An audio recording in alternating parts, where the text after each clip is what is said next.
지난주에 이어서 우리 2편으로 신앙에서의 문제들이 무엇인가 살펴보기를 원합니다. 교회 안에서 잘 믿는다고 하면서 실제로 문제가 더 많이 일어나고 더 많은 문제를 일으키는 사람들이 있음을 말씀드렸어요. 겉은 화려한데 정작 속은 그렇지 않은 경우가 너무 많죠.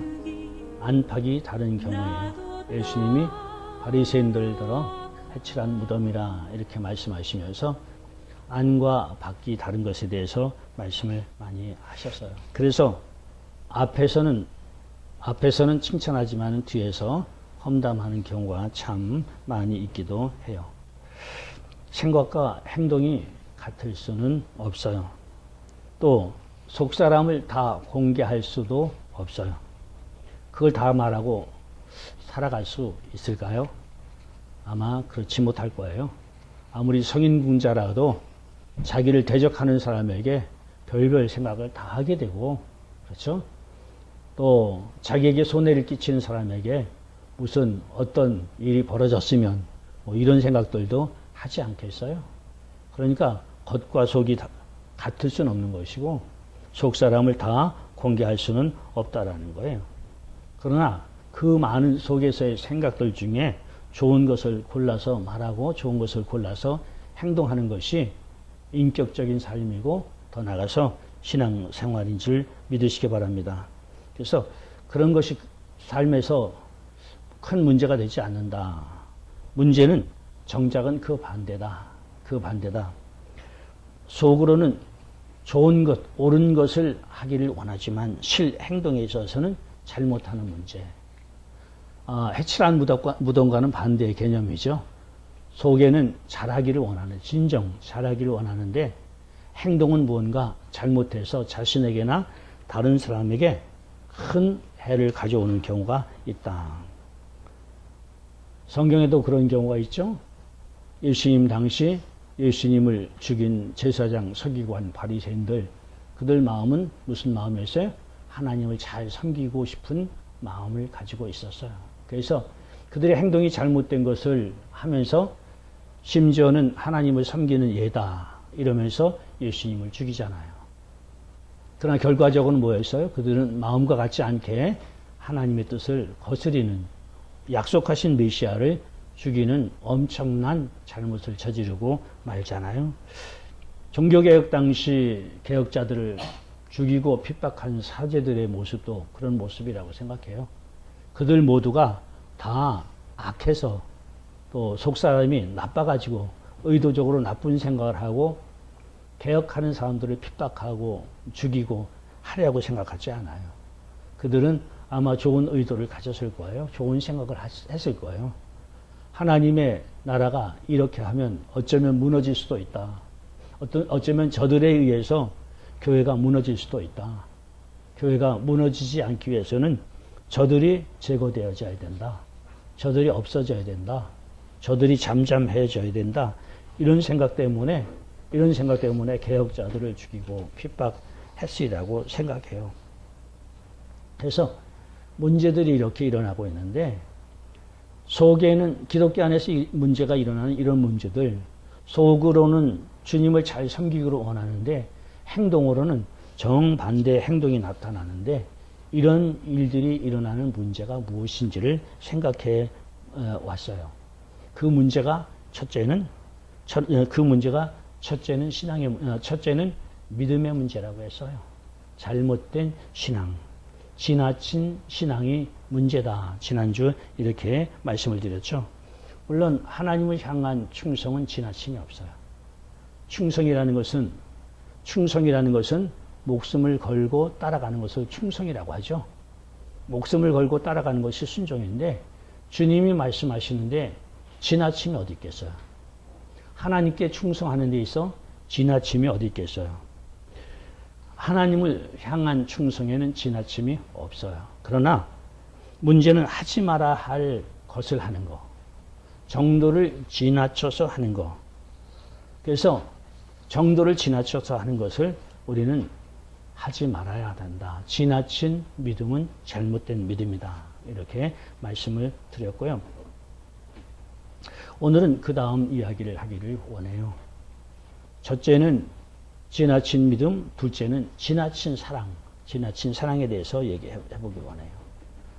지나친 사랑도 분명히 잘못된 거죠. 사랑이 지나치면 타락을 가져오는 거예요. 교회나 지도자들을 사랑해야 돼요. 당연히 사랑해야 되죠. 그렇죠? 교회를 아껴야 되고 지도자를 존중해야 되고, 교회가 바로 가고 있는데 지도자가 바로 가르치고 있는데 그 교회나 지도자를 소홀히 하면 안 돼요.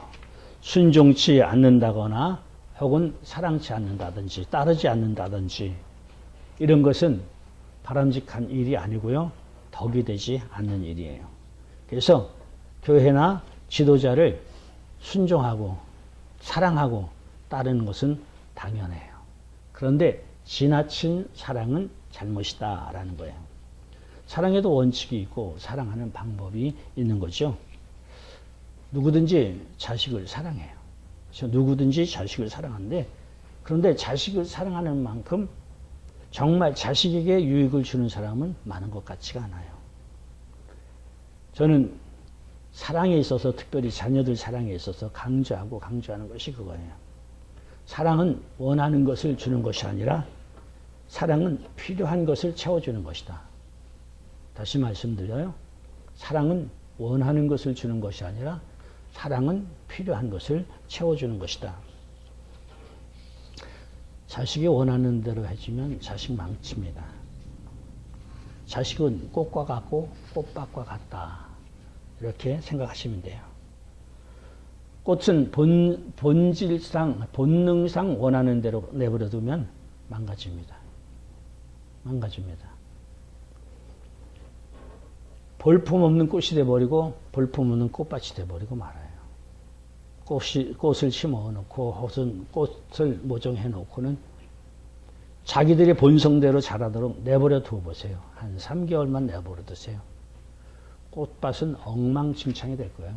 아마 저런 잡초가 우거진 들이나 다를 바 없는 그런 모습, 차라리 없는 게 좋다라는 모습의 꽃밭이 될 거예요. 가꾸지 않으면. 농부가 아름다운 꽃밭을 원한다고 하면, 가정 주인이 아름다운 꽃밭을 원한다고 하면 꽃밭을 가꾸어야 되죠. 원하는 대로 정성스럽게 풀도 뽑아주고 가지도 쳐주고. 꽃을 보길 원하는데 꽃을 따준다는 건 모순 같죠? 꽃을 보기를 원하는데 꽃은 따줘야 돼요. 왜냐하면 그대로 놔두면 아주 작고 볼품없는 꽃이 돼버리고 말죠. 여러분, 과일 나무를 기르는 사람들이 과일을 얻기를 원하면서 과일을 따준다는 사실을 알아야 돼요. 과일을 얻기를 원하는데 과일을 따줘요. 과수의 본능상 과실을 많이 맺기를 원하기 때문에 수도 없이 맺어놔요. 그걸 그대로 두면 먹기 곤란한 혹은 먹을 수 없는 아주 작은 열매들이 돼버리고 말아요. 그래서 좋은 열매를 맺기 위해서는 농부들은 과일을 따줘요. 따줘야만 좋은 열매를 맺을 수가 있는 거죠. 꽃밭도 마찬가지예요. 필요에 따라서는 꽃도 뽑아줘야 돼요. 너무 많으면 꽃이 제대로 클 수가 없어요. 때로는 잘 자라게 하기를 원하는 농부지만은 가지를 따주기도 해야 하고 꽃도 따주기를 해야 되고. 그래서 적당하게 농부가 원하는 대로 모습을 갖추게 하기 위해서는 필요한 대로 일을 해야 된다라는 거예요. 교회도 마찬가지고 또 지도자를 따르는 것도 마찬가지예요. 교회도 또 지도자가 자기가 원하는 대로, 정말 교회의 목적이 아닌, 지도자의 참 목적이 아닌 다른 목적으로 자기가 원하는 대로 끌고 가려고 한다고 하면 그런 교회도, 그런 지도자도 무조건 사랑한다고 하면 그것은 진정한 사랑이 아니다라는 거예요. 교회를 망치는 일이고 목사님을 망치는 일이고 더 나아가서 자기 자신도 망치는 일이다. 만일 자기 자식이 잘못돼서 감옥에 갇혀진다라든지 혹은 잘못돼서 불구가 된다라든지 그러면 곧 부모는 실패한 것이에요. 그 아픔은 부모에게 고스란히 가고 마는 거예요. 내가 정말 사랑하는 이들을 통해서 성공하기를 원한다고 하면 요구하는 것을 채워주는 것이 아니라 필요를 공급하는 것이다 라는 것을 기억해야 할 것입니다. 내가 원하는 좋은 교회가 되길 원하고 내가 원하는 좋은 목사님이 되기를 원한다고 하면 그 교회가 필요한 것을 채우고 그 목사님이 필요한 것을 공급하는 것이 진정한 사랑이에요. 전에 지나친 사랑의 일을 저는 방송을 통해서 들어본 적이 있어요. 한국의 어떤 목사님이 라스베가스에 가서 노름으로 7만 불을 잃어버렸어요. 그게 라디오 그것이 방송에 타자 방송에서 대대적인 폭로 사건이 있자 이 목사님은 아마 금요일인가 주중 집회였던 것 같아요. 거기서 자기를 변명하는 내용이 나옵니다. 제가 노름하고 싶어서 노름한 것은 아니었습니다. 우리 교회가 건축을 하고 있는데 건축 헌금이 모자라서 건축 헌금을 충당하려고 가서 노름하다가 잃어버린 겁니다. 교회를 위해서 노름한 것입니다. 라고 변명하자 앞에 아마 중진들 같아요. 장로님들 모습 같은데 그들이 아주 감동스럽게 아멘 하고 박수까지 치는 모습을 보았어요. 목사님이 노름해서 7만 불을 교회 돈을 7만 불을 날렸는데 개인 돈도 아니고 교회 돈을 7만 불을 날렸는데 잘했다고 아멘하고 박수 쳐주는 그 사랑 정상적인 사랑인가 지나친 사랑인가 생각해 볼 필요가 있어요. 정말 올곧은 증진들이라고 하면 아멘할 것이 아니죠. 잘잘못을 가려서 목사님을 따르긴 따르지만은 잘못한 것은 이거고 잘한 것은 이겁니다. 정확하게 말하고 그리고 올바른 것을 따를 수 있는 중진이야말로 좋은 중진이다 이렇게 생각할 수 있어요. 간혹은 내 편의 잘못은 무조건 두둔해주고 잘못일지라도 두둔해주고 옳다고 인정해주고 다른 사람 편 적이라고 생각하는 사람의 편에 있는 것은 잘한 것까지도 매도하거나 또 그 가치를 깎아내리는 것을 종종 보게 돼요. 이런 일은 바로 신앙생활을 하려고 하는 우리에게는 없어야 할 편견임을 기억하시길 바랍니다. 오래전에 교회에 이런 악기들이 들어오는 것을 반대한 좀 늦은 시기에 어떤 장로님이 자기 교회에 수요 예배에 드럼이 들어오고 기타가 들어오는 것에 대해서 아주 엄청 반대를 하셨어요. 이제까지 교회들이 그런 일이 없었는데 교회가 타락한다 이렇게까지 말하면서 드럼이 들어오고 기타가 들어오는 것은 절대로 용납할 수 없다. 그런데 당의 다수가 옳다고 인정하자 이분은 분개하고 교회를 떠나게 됐어요. 그런데 그 장로님이 옮겨간 교회는 오래전부터 주일 예배도 드럼을 치고 기타를 치던 그런 교회예요. 그걸 아는 다른 장로님이 그 장로님에게 물었어요. 아니 장로님, 그 교회는 주일에도 드럼을 치고 그리고 기타도 치는데 어떻게 수요일에 드럼 치고 기타 치는 것을 반대하는 장로님이 그 교회를 가셨습니까? 이렇게 얘기하니까 그랬더니 이 장로님 하시는 말씀이 내가 떠난 교회는 우리 교회고 내가 간 교회는 우리 교회가 아니기 때문에 그럴 수 있지 않느냐라고. 참 이상한 논리죠. 이상해도 이렇게 이상할 수가 없죠. 편견을 가져도 이렇게 편견을 가질 수가 없죠. 이런 논리가 실제로는 세상에 너무 많아요. 이런 논리에 우리도 빠질 수 있다라는 거예요.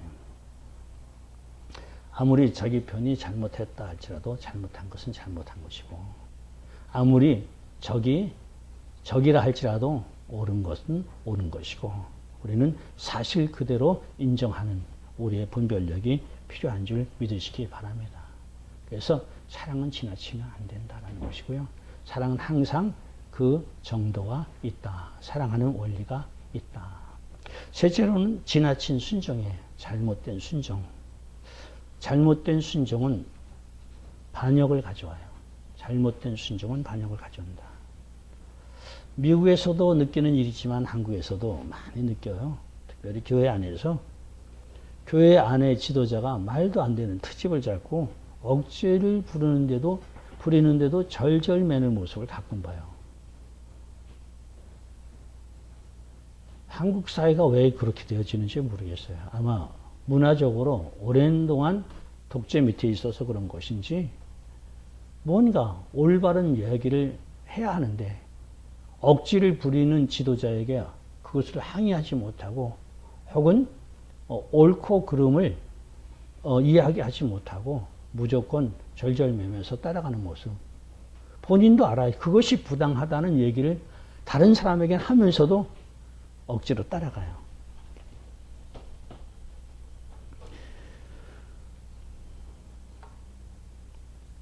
저는 그런 모습은 참 낯설어요. 저는 제 삶의 태도는 그래 보질 않았어요. 어디서나 옳은 걸 옳은 거고 그런 것은 그런 것이라고 말하면서 살아왔지. 무조건 위에 있는 사람이기 때문에 잘못했다고 해서 주장한다고 해서 무조건 절절매면서 따라가는 그런 형태는 아름다운 것이 아니다. 기독교는 순종을 요구해요. 그래서 순종을 잘해야 돼요. 그런데 순종을 안 하는 것도 문제지만 순종을 잘못하는 것도 문제다. 교회는 하나님의 특별한 사명을 부여받고 그 시대에 어떤 목적을 성취하라고 세우는 것이 교회예요. 지도자란 그 교회로 하여금 하나님 주신 사명을 잘 감당하게 하기 위해서 온 교인을 이끌어가야 할 책임을 지고 임무를 맡은 것이 지도자이고요. 그러나 가끔 지도자들에게 어떤 고난이 주어졌을 때 그 교회는 자기 욕심을 채우는 그런 공동체로 바뀌기도 해요. 그래서 자기가 생각하는 대로 운영을 왜곡시키고 가르침을 빛나게 하는 경우도 있다라는 거예요. 근데 그런 가르침에 교인들이 맹목적으로 혹은 지도자이기 때문에 그대로 순종한다라고 하는 것은 더더욱 문제가 되는 것이다라는 거예요. 그래서 교회는 분명히 설립 목적이 무엇인지를 알아야 되고 같이 가는 교인들에게 왜 교회가 있고 활동하는지를 확실히 알고 올곧게 활동하도록 만들어 줘야 될 줄로 압니다. 혹 교회를 대형교회를 만드는 데 하나의 조건을 채우는 요인 혹은 돈을 가져오는 통로라고 생각하고 있지는 않지요. 아니면 정말 교인들이 잘되게 하기 위해서 교인들이 복받게 하기 위해서 영원히 영광을 얻는 그런 사람들이 되게 하기 위해서 교회가 활동을 하고 있는지 지도자들은 마음속 깊이 생각해 봐야 돼요.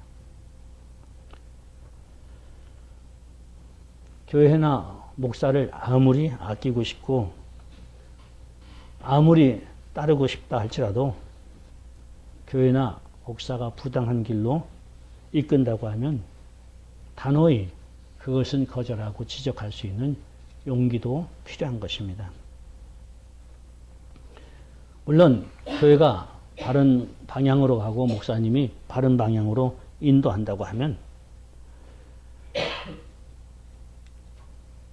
철저하게 그 인도에 순종해야 가야 할 거예요.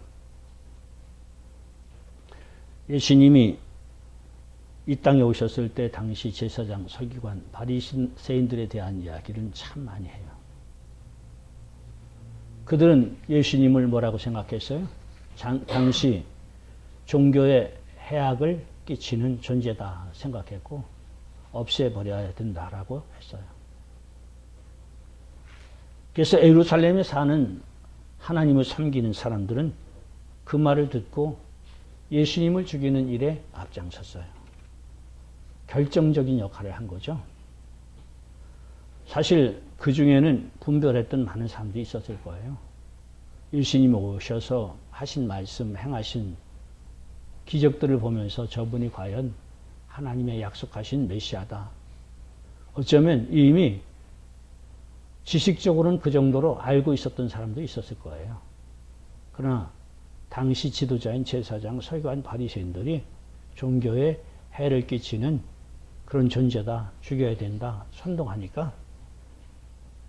선동하니까 그 지도자들의 말에 순종해서 예수님을 죽이는데 내어보내요. 이것을 우리는 지나친 순종이다, 이렇게 말할 수 있고요. 이와 같은 지나친 순종은 뭐예요? 결국 하나님의 뜻에 역행하고 하나님의 일에 반역하는 일이다. 예수님을 죽이기까지 한, 오신 메시아를 죽이기까지 하는 반역하는 행위다라는 거예요. 그렇다면 지나친 믿음, 잘못된 믿음, 지나친 사랑, 잘못된 사랑, 지나친 순종, 잘못된 순종의 원인은 무엇이냐라는 거예요. 원인은 무엇이냐. 그것은 교회 안에서 믿음, 사랑, 순종에 대해서 훈련을 받았기 때문에 교인들은 이제는 믿자, 좋은 믿음을 갖고 좋은 사랑을 하고 순종을 잘하자, 이런 결심은 되어졌는데 어떻게 믿는 것이, 어떻게 사랑하는 것이, 어떻게 순종하는 것이 옳은 것인가, 기준을 잘못 잡았다라는 거죠. 다시 말하면 분별을 못한다는 거죠. 옳고 그름에 분별이 되지 않는다라는 거죠. 그래서 잘못된 믿음인데 잘된 믿음인 줄 알고 그 믿음을 따라가고, 잘못된 사랑인데 잘된 사랑인 줄 알고 그 사랑을 따라가고, 잘못된 순종인데 잘된 순종인 줄 알고 그 순종을 따라가고, 정오를 분별하지 못했다. 분별의 문제가 첫 번으로 나와요. 어떻게 분별할까요? 옳다, 그르다, 맞다, 맞지 않다. 세상에는 그 기준이 참 많아요. 양심도 있고, 사회법도 있고, 공동체의 법도 있고, 심지어는 깡패 조직에도 법이 있어요. 자기들 나름대로의 규칙이 있어요. 나라마다 국가의 법이 다르고, 사회마다 국가의 법이 다르고, 온통 세상은 법투성이에요. 법이 많아요. 기준이 많아요. 근데 어떤 것이 과연 옳고 그런 것이냐. 심지어는 양심의 법도 있어요. 양심도 양심마다 달라요. 사람의 양심이 다 달라요. 이렇게 다 다른 법, 기준이 있는데 어떤 것이 진정 틀림없이 옳고 그름을 분별해 줄 수 있는 법이냐라는 거예요. 그 법은 말할 것도 없이 하나님의 말씀인 줄 믿으시기 바랍니다. 하나님의 말씀만이 유일한 법이다. 하나님의 말씀만이 유일한 기준이다. 때로는 정부의 법도 틀릴 수 있어요. 모슬렘 정부들은 전부 모슬렘 종교 외에는 다른 종교를 인정하지 않아요. 하나님을 인정하지 않아요. 예수님을 메시아로 인정하지 않아요. 천국을 인정하지 않아요. 그들은 진정한 올바른 법이라고 말할 수는 없는 거예요. 그래서 우리는 그런 법은 거부하고 오직 하나님이 원하시는 말씀만을 순종하고 따라가는 것이 우리가 가야 하는 길인 줄 믿으시기 바랍니다. 철저히 하나님은 믿음을 요구하고 사랑을 요구하고 순종을 요구해요. 하나님 말씀 안에서 믿음을 요구하고 하나님 말씀 안에서 사랑을 요구하고 하나님 말씀 안에서 순종을 요구한단 말이에요. 그래서 우리가 뭘 믿으려고 할 때 이것이 하나님의 뜻인가? 무슨 사랑을 하려고 할 때 이것이 하나님의 뜻인가? 무슨 순종을 할 때 이것이 하나님의 뜻인가? 한번 스크린을 한 다음에 그 다음 결론이 하나님의 뜻이다라고 할 때 믿고, 하나님의 뜻이라고 할 때 사랑하고, 하나님의 뜻이다라고 할 때 순종해야 되는 줄 믿으시기 바랍니다. 자, 그렇다고 하면 하나님의 뜻을 어떻게 아느냐가 중요해요. 하나님 뜻을 어떻게 알 수 있어요? 어디서 알 수 있어요? 이거 초보자들에게 하는 질문 같지만은 확실해야 돼요. 하나님 뜻을 어디서 알 수 있어요? 우리가 성령의 역사가 엄청나니까 우리가 예언도 받기도 하고 환상도 보기도 하고 이번 어드벤스 대단하지 않았어요? 전부 환상을 보고 있어요. 전부 환상을 보고 있어요. 전부 주님의 어떤 계시를 받고 있어요. 심지어는 주님을 만나기도 해요. 하나님을 보기도 해요. 성부, 성자, 성령을 보기도 해요. 신비한 일이죠. 신비할 수밖에 없어요. 하나님을 섬기는 일이 당연히 신비하죠. 그렇죠? 하나님과 교제함이 당연히 신비하죠. 4차원적인 존재인 시간과 공간을 초월하신 하나님과 교제가 되어지는 것이 어떻게 신비하지 않겠어요. 그래서 많은 사건들을 경험 중에 하나님 직접 말씀하시기도 하고 그렇게 간접으로 어떤 환상이나 예언을 통해서 말씀하시기도 하고 과연 우리가 정오를 분별할 수 있는 옳고 그름을 분별할 수 있는 하나님의 뜻을 어디서 찾을 수 있느냐라는 거예요. 많은 사람들이 하나님의 뜻이라고 선포하지만 진정한 하나님의 뜻을 알 수 있는 기준이 어디냐라는 거예요. 그건 말할 것도 없이 성경이에요. 성경이에요. 저는 그렇게 믿어요. 성경만이 하나님의 뜻을 아는 유일한 기준이다. 성경만이 하나님의 뜻을 아는 유일한 기준이다. 흔히 깊이 생각하지 않는 사람들은 이렇게 생각할 거예요. 하나님 오늘 나타나서 내게 직접 말씀하신 것이 성경보다 더 권위가 있다 이렇게 말할 수 있을 거예요. 그럴까요? 그렇지 않아요. 왜요? 성경은 분명히 하나님은 변개치 아니하시는 하나님이라고 말씀하셨어요. 변개치 아니하시는 하나님. 하나님이 아담에게 하신 말씀일지라도 지금 변개치 않으신다. 아브라함에게 하신 말씀도 변개치 아니하신다. 구약의 말씀을 변개치 아니하셔서 구약의 모습대로 하나님은 신약을 주셨고 신구약의 말씀은 변개치 않으신다. 때로는 계시의 전진성이라고 있어요. 그래서 처음 계시를 보면은 이 계시가 무엇을 말씀하시는지 몰라서 계시에 대한 많은 오해들이 있어요. 그러나 계시가 점점 더 발달하고 점점 더 확실해짐으로 그 계시는 이러한 내용이었습니다. 라고 말하는 것이 처음 계시는 나중 계시하고 비교해서 틀렸습니다. 이런 계시는 있을 수 없어요. 왜요? 하나님 완전하시니까. 완전하신 하나님이 변하지 아니하시니까. 변개치 아니하시는 분이니까. 바꾸지 아니하시는 분이니까. 잘못이 없으신 분이니까. 그래서 성경에 반대되는 말씀은 주실 리가 없다. 성경에 반대되는 행동은 하게 하실 리가 없다는 것이 바로 하나님의 약속 속에서 찾아볼 수 있는 성경의 권위인 줄 믿으시기 바랍니다. 그래서 우리는 성경에 있는 하나님의 말씀을 철저히 순종하려고 하는 그 태도가 필요해요. 하나님의 말씀을 철저히 순종하지 않으면, 다시 말하면 다른 것과 타협한다고 하면 타협하는 사람은 하나님의 말씀을 따르는 일이 불가능합니다. 타협하는 사람, 타협하는 것에 대해서는 여러 가지 이유가 있을 거예요. 여러 가지 이유. 금전적인 이유라든지 혹은 명예에 관한 이유라든지 혹은 가족들의 문제 때문이라든지 타협할 수 있어요. 그런데 무언가 타협한다고 하면 하나님의 말씀을 따를 수는 없어요. 자녀들 문제 때문에 하나님의 말씀을 따를 수가 없어요. 내 건강 문제 때문에 하나님의 말씀을 따를 수 없어요. 만약 무언가 자기가 가지고 있는 자기에 속한 어떤 것 때문에 그 문제 때문에 하나님을 따를 수 없다고 하면 그것이 작은 것일지라도 작은 것에 대하여 하나님의 말씀을 순종하지 아니하고 사업 때문에 돈 때문에 자식 때문에 건강 때문에 하나님을 따를 수 없다라고 말하면 이런 사람은 철저하게 하나님의 말씀을 따를 수 있는 사람이 아니에요. 작은 유혹에 하나님의 말씀을 따를 수 없는 사람이 큰 유혹에 하나님의 말씀을 어떻게 따를 수 있을까요? 지금 크리스찬들 중에 많은 사람이 장차 되어질 일, 이 세상 마지막에 대해서 관심이 많아요. 대환란 때 마귀는 짐승의 표를 가져다 줄 것인데 666이라고 하는 짐승의 표를 가져다 줄 것인데 그때 나는 짐승의 표를 결코 받지 않을 것이다.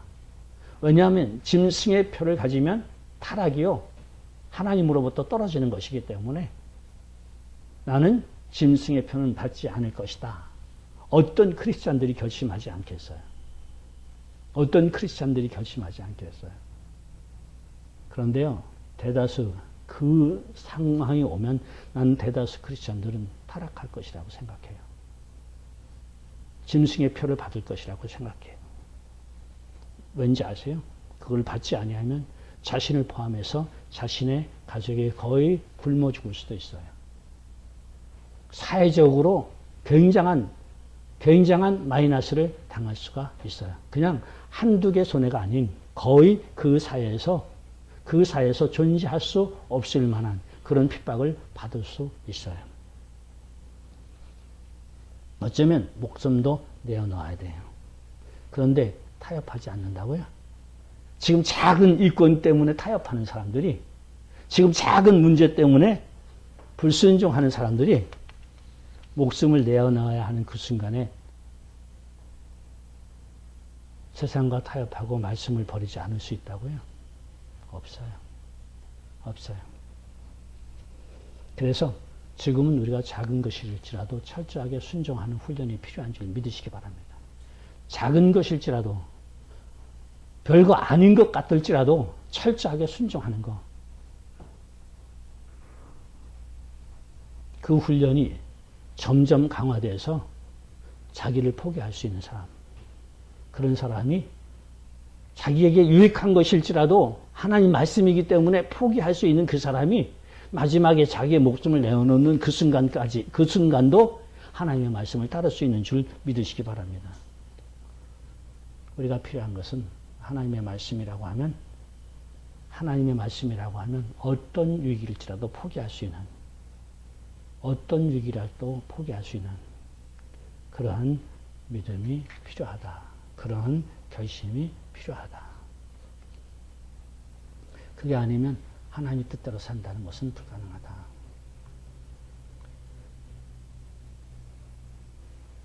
결론을 말씀드려요.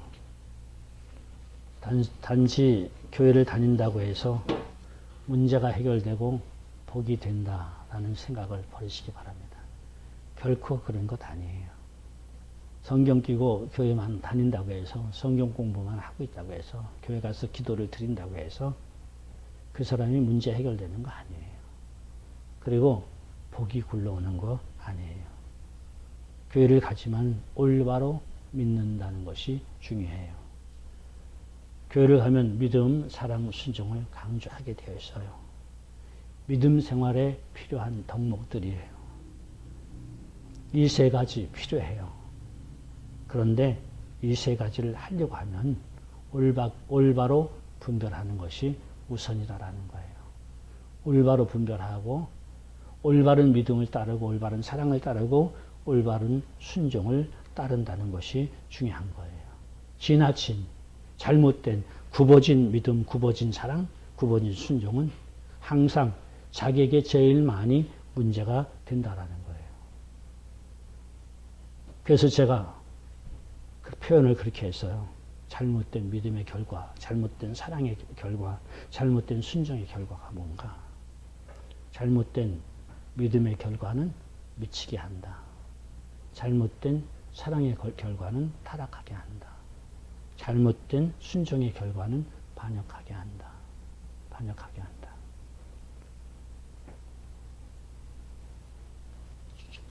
자, 이렇게 잘못된 신앙생활을 하게 하는 원인은 뭐라고 했어요?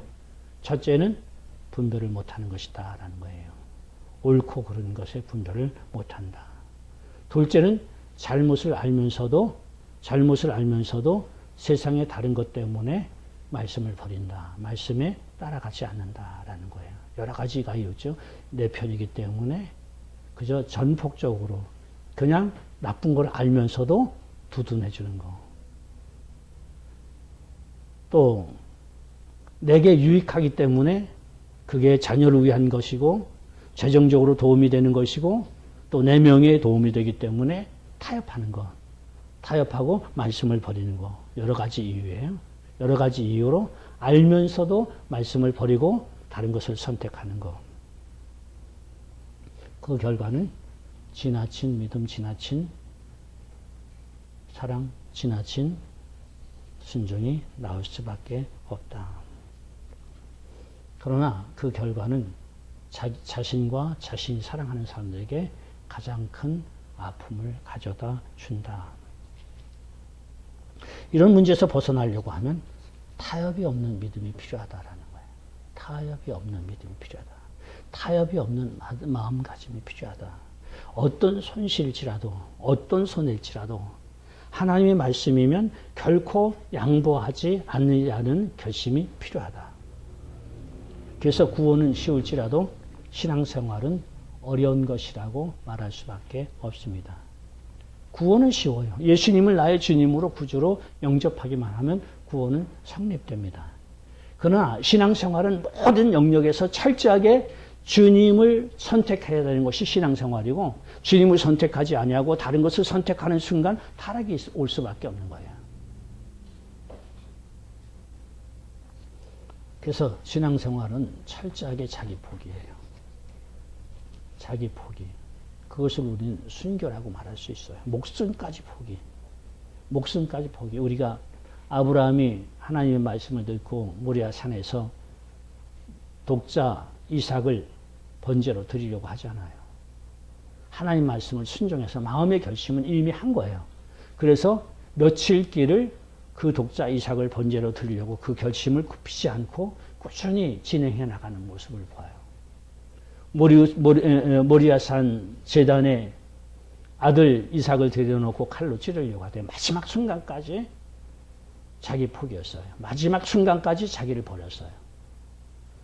여러분 생각해 보세요. 아들을 제물로 사지를 절단해서 번제한다. 이게 사회적인 양심으로 되어질 수 있는 일이에요. 가족을 사랑하는 마음으로 되어질 수 있는 일이에요. 리더로서 할 수 있는 일이에요.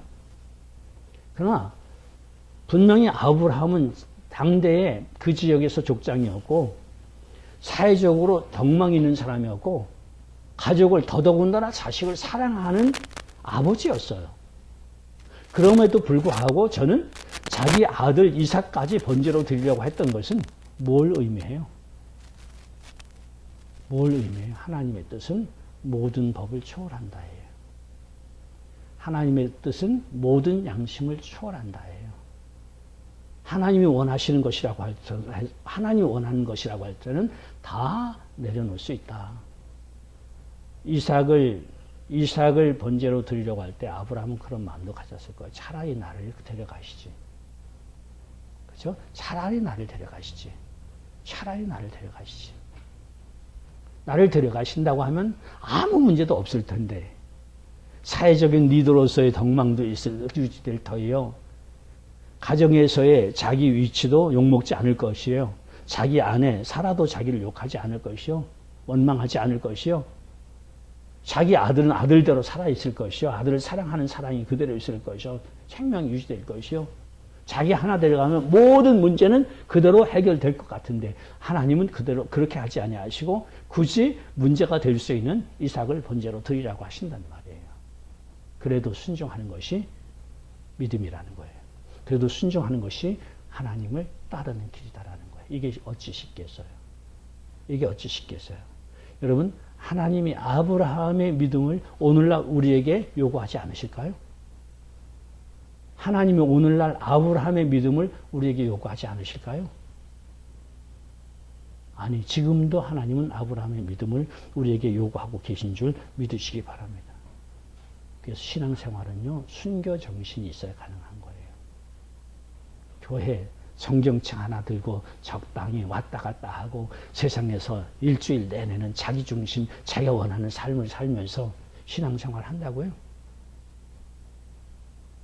아니에요. 아니에요.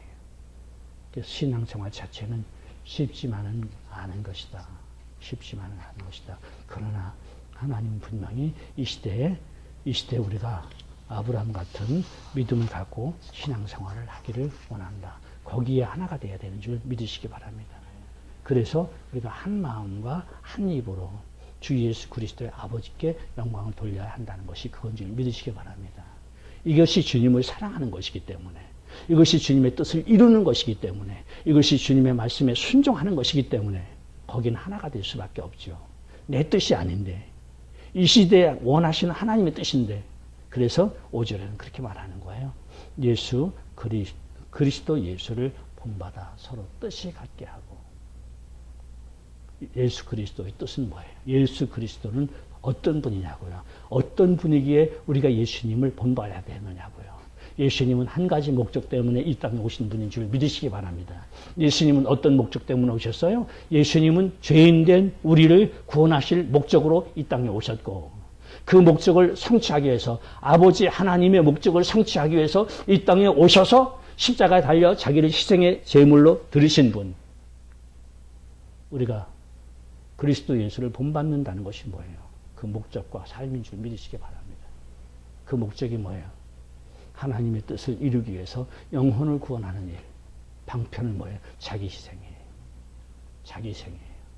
누릴 거 다 누리고, 먹을 거 다 먹고, 가질 거 다 갖고, 무슨 하나님의 뜻을 이룬다고? 무슨 하나님의 뜻을 이룬다고? 그걸 다 갖기 원하면서 무슨 하나님의 뜻을 이룬다고? 그리스도 예수 안에 예수를 어떻게 본받는다고? 그래서 신앙생활이 쉬운 것이 아니에요. 죽을 각오로 가야 신앙생활이 가능한 것인 줄 믿으시기 바랍니다. 글쎄, 저는 이런 얘기 계속할 거예요. 이런 얘기 계속하는데 얼마나 많은 사람이 정말 그리스도 예수를 본받아서 죽을 각오로 잃어버린 영혼을 위해서 자기를 희생하면서 살아갈 결심을 하고 삶으로 옮겨갈지 미지수예요. 그러나 하나님 이 시대에 원하시는 일꾼은 이런 사람인 줄 믿으시기 바랍니다.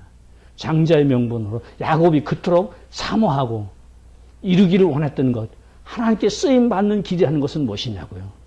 그리스도 예수를 본받아 그의 목적을 갖고 그의 삶의 방편을 지향하고 가는 사람이 바로 이 시대에 쓰임받는 일꾼인 줄 믿으시기 바랍니다. 제가 왜 이토록 이런 일을 강조하고 또 독려해요? 이유는 한 가지예요. 그 사람이 주님 앞에 섰을 때, 하나님이 받으신 영광을 그 사람에게 씌워주시는 줄 믿으시기 바랍니다. 하나님 받으실 놀라운 칭송을 그 사람에게 돌려주시는 줄 믿으시기 바랍니다. 너로 인해서 내 아들 독생자의 일이 이렇게 성취되었고 내가 이렇게 영광을 받았으니 너도 내 영광에 참여하라. 이것이 사도 바울이 그토록 바랐던 부름의 상인 줄 믿으시기 바랍니다. 이 세상을 다 희생하고 버리면서까지 그토록 주의 말씀에 순종하고 따랐던 사도 바울의 길이 바로 자기에게 오는 이 세상에서 어떤 것과 비교할 수 없는 그 영광이 있기에 그 길을 갖는 줄 믿으시기 바랍니다. 나도 그 길을 가기를 원하는 것이고요. 여러분도 함께 그 길을 가기를 원하는 거예요. 그래서 우리가 소수이면 어때요? 인원이 서너 명이면 어때요? 더 많아 한 10여 명이면 어때요? 우리만이라도 주님이 원하시는 대로, 주님이 기뻐하시는 대로 그런 목적을 가지고 그렇게 실행하면서 살다가 주님 앞에 섰을 때 누구보다도 영광을 받는다고 하면, 누구보다도 칭찬을 받는다고 하면 우리는 그야말로 그것을 복이라고 말할 수 있고 그것을 영원히 감사할 수 있는 것인 줄 믿으시기 바랍니다. 우리가 그 길을 가기 위해서 오늘도 노력하고 힘쓰고 해서 주시기를 주의 이름으로 부탁을 드립니다. 우리 드디어 어드밴스 레벨 2 11기 미국에서 잘 마쳤어요. 저는 이번 모임이야말로 하나님 엄청나게 축복하시는 모임이라고 생각해요. 그렇게 성령의 역사가 강하시도록 역사하고 저 자신도 놀랍고 큰 은혜 받았어요. 어쩌면 제가 제일 많이 은혜 받았는지 모르겠어요. 놀랍고 큰 은혜를 많이 받았는데 받은 은혜, 받은 사건 뒤로 하고 이제는 우리는 또 전진해야 되는 줄 믿으시기 바랍니다. 그래서 한국에 있는 8월달 우리 TV를 준비하는 것이고 그 다음에 2주 후에 있을 중국 우리 선교 비전 트리 이루는 거예요. 뭔가 새로운 일을 좀 계속하고